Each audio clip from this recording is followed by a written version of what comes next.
What's so significant about this year's Hunger Seder is that we're not doing it yet, Ezra, where we've done it in previous years, but we've decided to take it on the road, and we came to MSU's Hillel with the hope that we would be able to get legislators to come and share with us the story that we are reading in the Haggadah this year.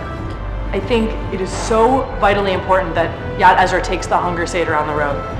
Having it here in Lansing for us, it's so close to the Capitol, was so easy for the delegates to come and see what it means to be part of a Seder and what it means to be addressing this issue of hunger in a living way. I just hope that as they're sitting at the table, looking around the room, listening to the rabbi explain the Exodus, talking about the fact that there's hunger in this community that's not being addressed, it resonates with people and they really feel an emotional connection to what is being experienced by so many vulnerable families in our community. Shalom. Welcome. I'm so honored to be able to welcome all of you here to the Lester and Jewel Morris Hillel Jewish Student Center. Thank you so much for joining all of us for this Hunger Seder. You'll recognize that there are two empty seats at our table on either side here. One represents the veterans, those who do not have enough. The other recognizes those who are still in oppression and who it is our duty to help free from that oppression. Hunger in our community is such a silent thing that we don't talk about, that there's not a lot of awareness. But there are people suffering day to day. They go to work with you and I, they live their daily lives, and then they go home, we go to eat dinner, and they have nothing to eat. We'll sing together very briefly these words, Hine ma tovu manayim shevet achim gam yachad, these words which introduce us to the fact that we get to sit here together and have this moment together to consider what it truly means to be hungry and those who are oppressed by hunger.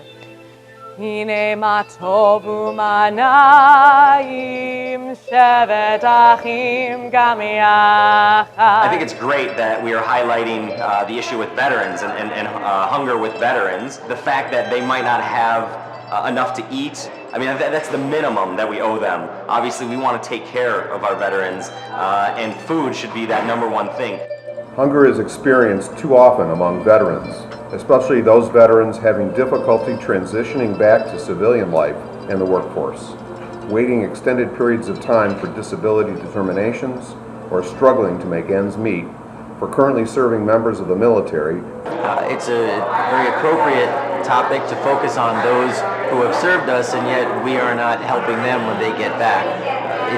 We have to highlight this in addition to all the people who are hungry. These are a very group of folks who tremendously have need, but we should be helping first. When there's no plate of food in front of you, you really have a moment to really think not just about this narrative of oppression that the Seder tells us about, but really to understand that that still exists in our country today. As we all ask the first question, Bree will respond for us.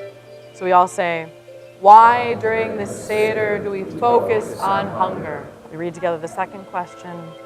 Why isn't it better for local charities to feed people? Avadim hayinu, ata b'nei horin, avadim ha. Now turn to the 10 plagues. The plagues we see today, however, are not punishments from God, but they're ones of our own doing.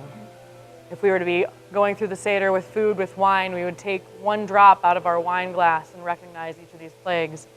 And so I hope that there's some metaphorical response in your own bodies to recognize that idea of taking from our own cup and recognizing the struggles in the world as we read each one of these, of our own modern plagues.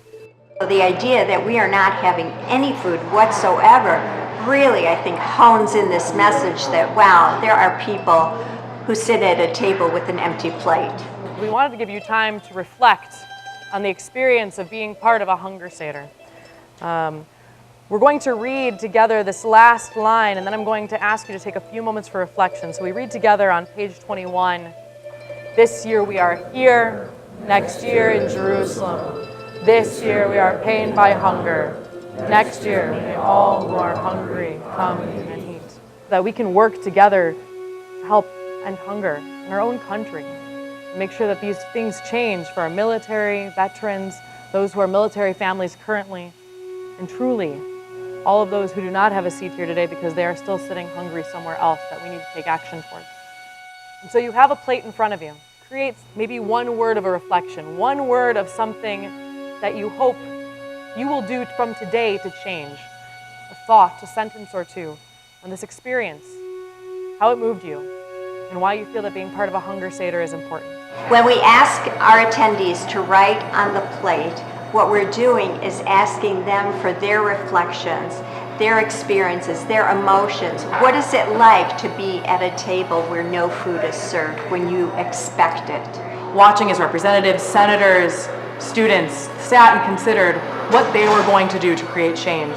And that moment of silence as they filled an empty plate, not with food, but with their hopes for a better tomorrow. I think it's important to take back to the colleagues in Lansing and people back home in Flint that this issue is something that we all must focus on.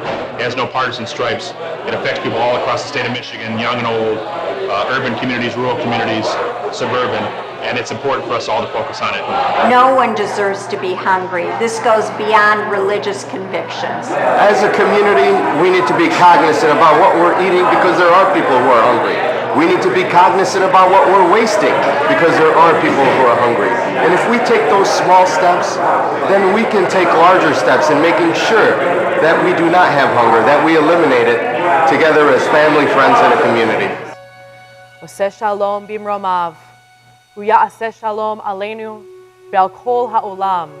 As we say together. As I closed with these words of peace, I hoped that each person went out from the event not only having this experience and wanting to have peace amongst the individual legislators and senators and everyone who is sitting there, being able to sit down together at a table and recognize, sure, we have different ways we see the world, but creating peace means coming together to dialogue about how we can create change, lasting change for those who are in need in our country.